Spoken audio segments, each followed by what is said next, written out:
Yeah, kembali lagi di Markas Podcast. Dan kali ini kita masih tetap ditemani oleh Bung Adi. Apa kabar Bung Adi? Baik. Dan kali ini kita tetap membahas timnas karena bagaimanapun juga timnas selalu di hati. Benar Bung Adi? Ya, benar banget. Bung Adi, saya dengar ini di timnas Sintayong itu mencoret 3 pemain. Oh, Gimana itu menurut Bung Adi? ya, arti mencoret di sini bukan karena yang urgent ya, karena cedera pemainnya sebenarnya. Ya, karena cedera. Di sini yang 3 pemain tersebut adalah Dimas Derajat. Oke, pertama Dimas Dimas Derajat. Derajat, terus ada Dua, Jordi Amat. Jordi Amat. Ya, yang terakhir adalah Asnawi. Ya. Oh iya. Nah, jadi ketiga pemain ini tidak bisa melakukan pertandingan melawan Jepang. Nah, tidak tahu juga nanti lawan Arab Saudi. Jadi kalau tiga pemain ini dicoret. Ya, mungkin alasan satu persatu apa dari Sintayong? Ya, memang karena ketiga-tiganya mengalami cedera. Jadi belum fit, artinya belum bisa cedera ya belum bisa untuk memperkuat timnas kita karena memang dalam kondisi tidak baik atau tidak fit. Ya, cuman pencoretan Asnawi ini yang bikin kita agak gimana gitu kan, karena kan kemarin yang dikambing hitamkan kan ya Asnawi kan. Ya, kemarin sekarang tiba-tiba dicoret. Ya bukan mengkambing hitamkan ya sebenarnya. Ya memang karena permainannya memang kurang. Ya karena pemain kurang dan lihat mungkin penonton sudah lihat sendiri bagaimana permainan dari Asnawi itu tidak perform ya, di mana salah passing, ya. seharusnya mengumpan malah nendang kemana. Terus goceknya juga pengen ngelewatin pemain dari Cina, nggak bisa dikirain pemainnya itu adalah pemainnya Myanmar mungkin kan gitu ya kan. Coba dah lewat, ternyata bukan gitu. Mungkin jadi, dia pada saat itu model Liga 1 mungkin ya. Model Liga Lingwang ya. Lingwang. Nah, untuk pencoretan ini, jadi kan Sintayong menambah atau menukar dengan pemain-pemain lain ya kan? Ya, bukan menukar sih, pasti punya stok opsi kan ya, sudah punya stok pasti STY. Contohnya Jordi Amat bisa digantikan dengan Justin Hubner yang sudah kemarin cedera. Dan saya lihat di Instastory-nya adalah dia siap untuk bermain melawan Jepang. Dia recovery mati-matian untuk bisa tampil lawan Jepang. Karena pemain ini adalah kayak gimana ya, semangatnya sungguh luar biasa kalau udah tampil di timnas. Justin Hubner. Ya, Justin Hubner. Kayak dia punya energi double jadinya. Kayak double, apalagi kita lihat kualitas permainannya udah kayak preman kampung ya. Preman kampung tapi kualitas Eropa gitu kan. Berguna lah premannya. Iya, bagus ya. Jadi mainnya taktis banget, main hajar tapi bersih. Bersih, oke. Itu opsi Jordi Amat. Nah, kalau striker Dimas Derajat itu apa? Nah, kalau striker siapa gini ya? Mungkin Sananta ya. Sananta ya. Iya, dipanggilnya lagi Sananta, bisa jadi kemungkinan besar. Karena dengar-dengar Pak STY kan suka nih dengan dengar-dengar Sadil Ramdhani. Nah, itu juga saya tidak tahu ya. Mungkin ada yang saya dengar dari beberapa sosial media dipanggilnya Sadil Ramdhani lagi. Karena Sadil ini di liganya dia atau di Liga Malaysia itu lagi on fire kan, lagi perform. Ya kan?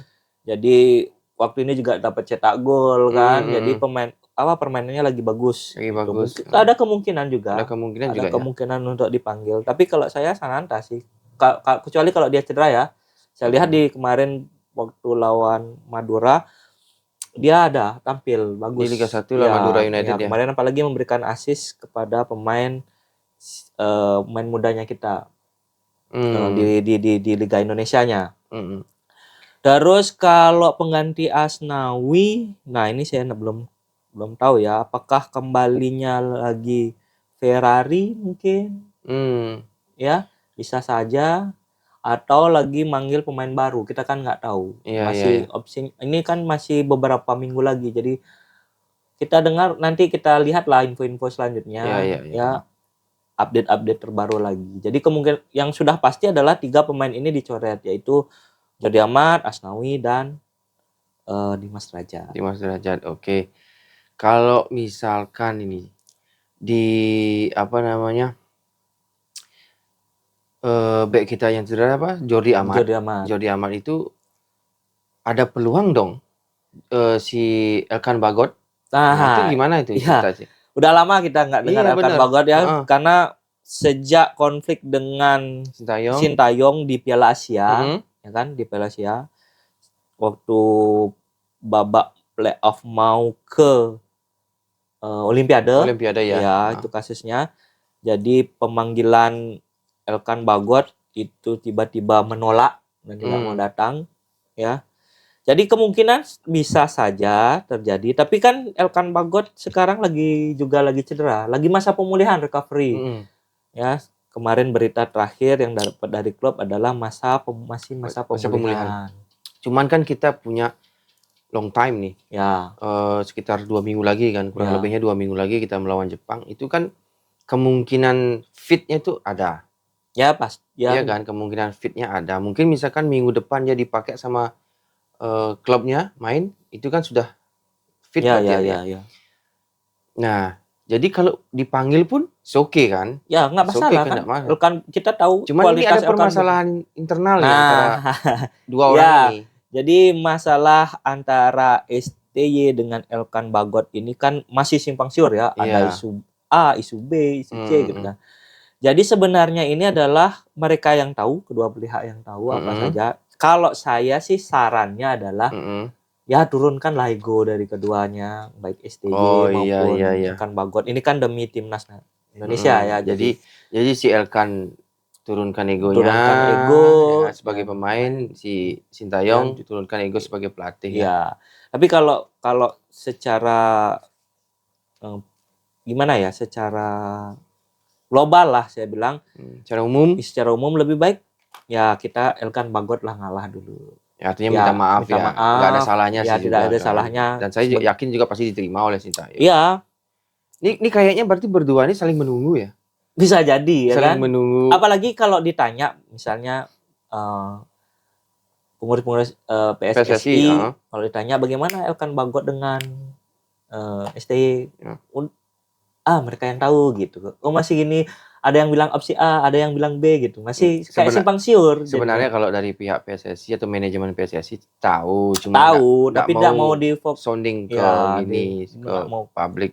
Nanti kan ribut jadinya kan. Ribut jadinya.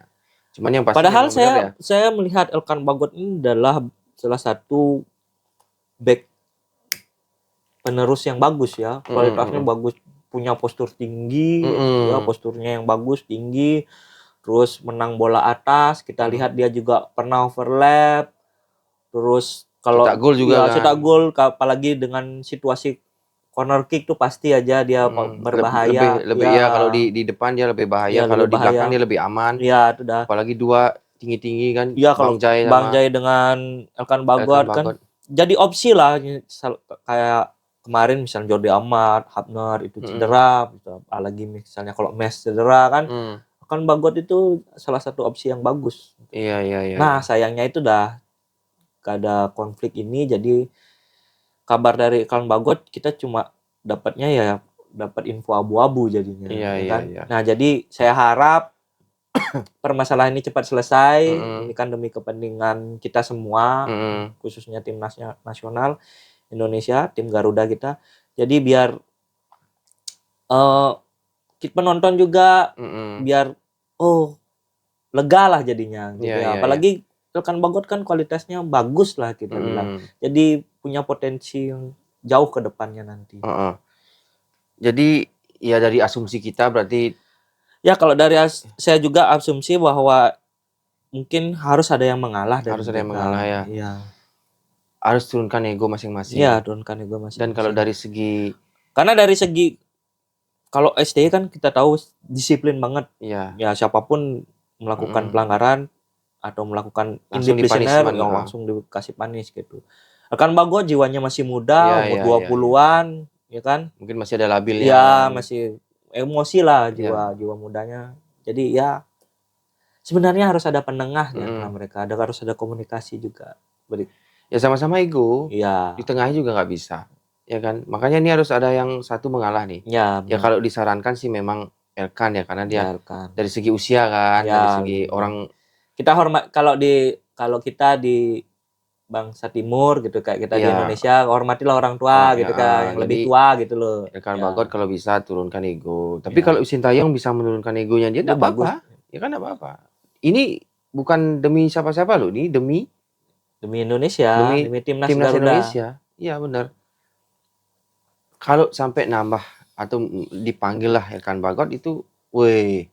Ya, jadi amunisi kita di pertahanan lebih tambah solid kan, lebih jadi bagus. Pemilihannya lebih enak. Iya. Siapapun masuk oke lah ya. Oke. Gitu. Karena kualitas Elkan Bagot kan bagus keren sekali itu. Kita lihat di Piala AFF, ya kan? Waktu pertandingan persahabatan, kan waktu persahabatan lawan Argentina. Iya. Bagus. Itu keren sebenarnya Elkan Bagot tuh. Iya.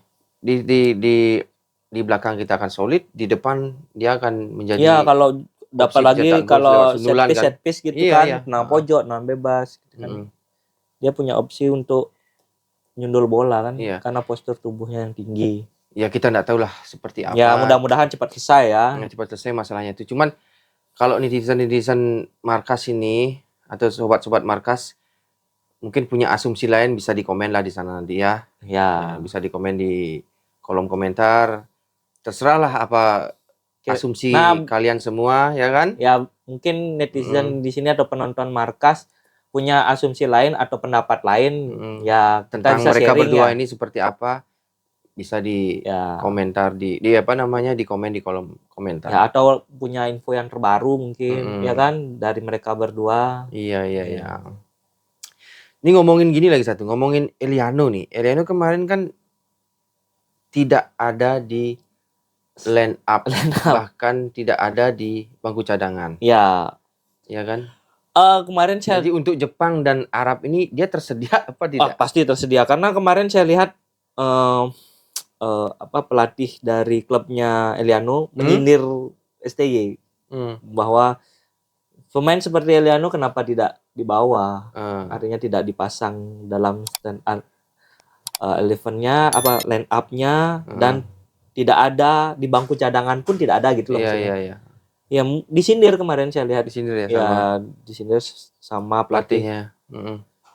Zole, sama FC Zole ya. Walaupun kita lihat dari postur tubuhnya kecil ya kan. Tidak kurus gitu lah ibaratnya kan. Tapi waktu lawan Bahrain cuma dikasih beberapa menit bermain gitu dari babak kedua dan gantinya Sunny Walsh ya babak kedua saya bagus itu memang. Nah, gitu lah.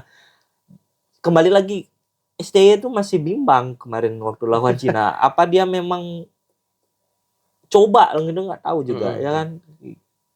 Ya janganlah bahas itu lagi, artinya mungkin itu buat pelajaran lah buat STY ya. Jadi jangan nggak usah lagi otak-otak formasi dan yang lain. Kita harus tetap punya pakem yang kuat untuk menghadapi lawan-lawan di grup C ini. Karena grup C ini memang grup maut. Yang lihat saja dari hasil poin di grup C. Hampir bukan hampir, memang semua punya peluang untuk lolos. Memang yang paling berpeluang adalah Jepang. Sisanya itu beda 2 poin. Ya, beda 2 poin. Dengan Indonesia maksudnya. Kita berbanding. Selisihnya enggak jauh. Selisihnya 2 poin dengan 5-5-5-3-3 gitu kan. Iya, 5-5 5-3-3. Kalau Jepang bisa. 10. Bahkan Cina pun masih peluang sebenarnya. Ya, masih bisa peluang. Kalau dia bisa menang nanti kan malah kita yang ada di posisi bawah ya kan. Kalau kita kalah lawan Jepang. Eliano itu bagus waktu lawan Bahrain ya kan? Ya, di babak kedua. Ya, walaupun dia dikasih waktu itu jadi penggantinya Sunny Walsh hanya berapa menit gitu, tapi oke lah penampilannya. Ya, oke. Ini yang selanjutnya nih kita membahas Bahrain nih. Kita dengar sampai detik ini, nggak tahu nih ya benar apa salah ya. Bahrain itu tidak ada klarifikasi tentang dia mau main atau enggaknya di sini. Karena terakhir itu. Oh, ini gugatannya dia. Bukan. Gugatannya FIFA kan sudah bersuara nih. Ya. FIFA kan sudah bersuara bahwa Bahrain harus tetap bermain di Indonesia. Iya. Ya kan? FIFA dan AFC pun sudah. AFC kayaknya belum. AFC malah belum. FIFA. Karena udah FIFA yang bersuara kan AFC udah nggak ada Iya, gininya iya, lagi iya. kan. Nah, setelah dia dinyatakan harus bermain di Indonesia oleh FIFA, dia masih belum berstatement tentang mau atau tidaknya. Karena sebelumnya dia berstatement masih tidak mau. WO juga nggak apa-apa. Ya udah nggak apa-apa kan. Iya kan. Nah, kalau ngomongin masalah Bahrain ya, masalah Bahrain untuk pertandingan selanjutnya, ya memang masih jauh ya pertandingannya. Maret. Ya jauh kan, 2025, lagi beberapa bulan ya. kan ya.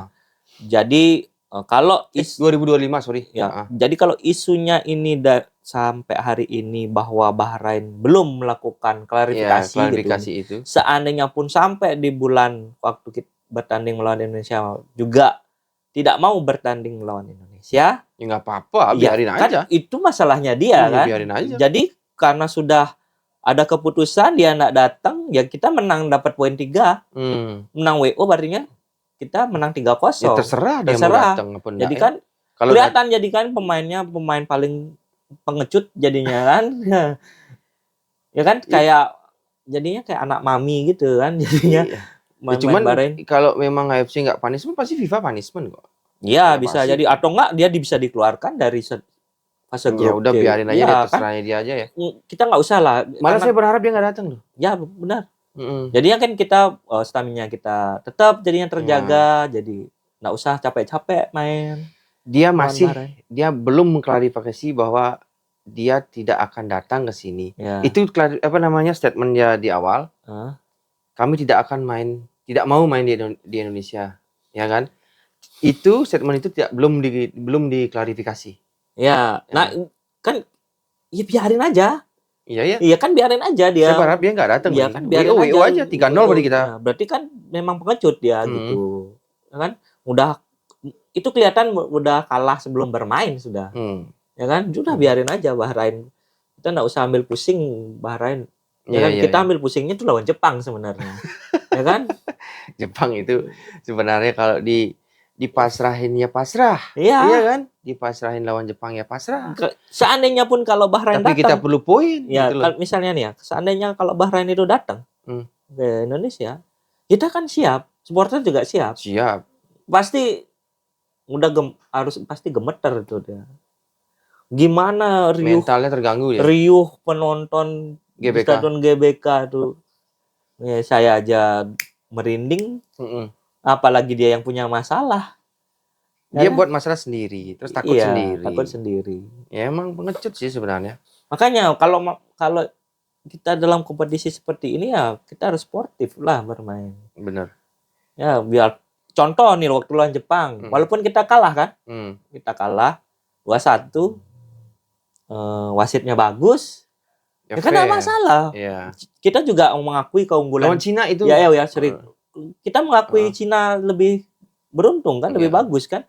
Cuma masalahnya itu dia cuma STY, ya kan, dan Asnawi. STY yang formasinya itu nggak jelas ya. Iya. Ya kita mengkritik. Ya mengkritik, ya kan. Jadi ya kalau memang sportif kayak Cina sportif mainnya, pelatih wasitnya juga sportif, ya kan nggak masalah. Buktinya wasit yang siapa Omar Al Ali gitu kalau nggak salah, yang dari Oman yang memimpin waktu Cina, malah viewersnya meningkat kan jadinya. Iya kan. Kalau yang si botak kan malah hilang akunnya. Al-Kaf. Iya. Ahmed Al-Botak. Ya kan? Jadi gitu. Itu konsekuensi sih sebenarnya. Iya. Tapi FIFA nggak bisa juga dia menyalahkan Ahmed Al-Kaf itu. Ya tapi dia udah kena sanksi kan. Nggak boleh dia tapi sanksi itu bukan dari FIFA kayaknya, dari AFC sendiri. Iya, dari AFC sendiri dia bahwa nggak boleh memimpin pertandingan lokalnya dia. Bukan lokal kemarin. Apa? Kayak Liga Champions Asianya. Oh, Liga Champions Asia. Ya. Oke. Seru sebenarnya kalau kita membahas Bahrain itu, karena kita membahas Bahrain itu penuh emosi gitu loh. Kalau saya udah gini, kalau dia mau main ya monggo, kalau enggak ya salah sendiri kayak gitu. Iya. Soalnya bukannya gimana, negara Bahrain timnasnya Bahrain tuh kayak anak kecil. Ya, digeplak nangis giliran dia geplak keluar gitu kan. Mainnya guling-guling ya kan kelihatan kayak anak kecil kan. Iya. Karena dia merasa Ini loh, dia merasa Kayak dimanja. jadi anak mami jadinya, Iya, ya kan? dia kan dimanja. Ya, apalagi ketua AFC-nya dia berasal Iya, itu dari dah dia. negara. Karena ketua AFC adalah orang Bahrain, Iya, ya kan jadi manja kayak, dong ya dia. itu dah. Kan kayak anak mami.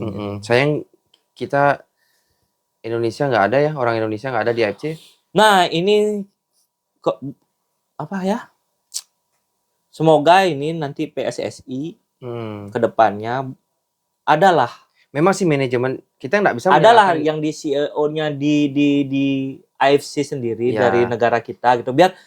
Biar kerjasamanya tuh gampang. Cuman kita nggak bisa menyalahkan manajemen yang sekarang ya. Ini kan baru dia. Oh iya ya, sih. Nah kan bukan menyalahkan tapi dicoba gitu. Ya. Coba ajukan, coba untuk kedepannya coba kirim satu dua orang ya gitu. duta kita ke sana jadi pengurus. Soalnya Malaysia AFC. Ada, Laos lo ada, iya, Laos Thailand ada, ada. bahkan Filipina ada, Bhutan ada.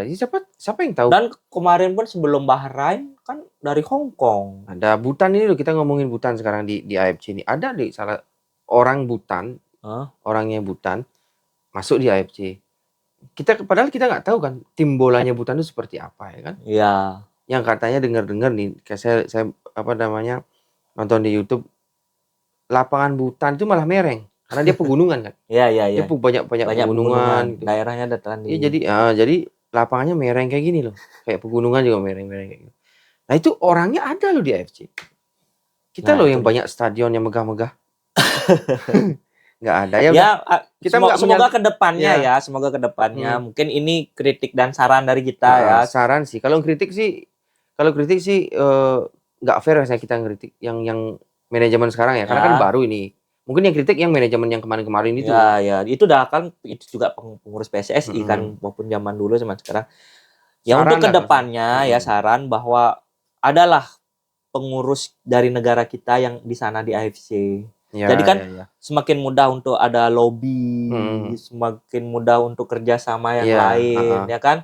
Memang sih kalau kita di FIFA itu antara Pak Erick Thohir dengan Presiden FIFA memang kayak udah klop gitu loh, udah kerjasamanya udah bagus. Kayak adik kakak ya. Ya, soalnya kan Erick Thohir pernah jadi manajer klub kan, jadi tahu seluk-beluk bagaimana dari di kancah FIFA. Inter ya di Inter lah, apalagi klub yang sudah besar kan.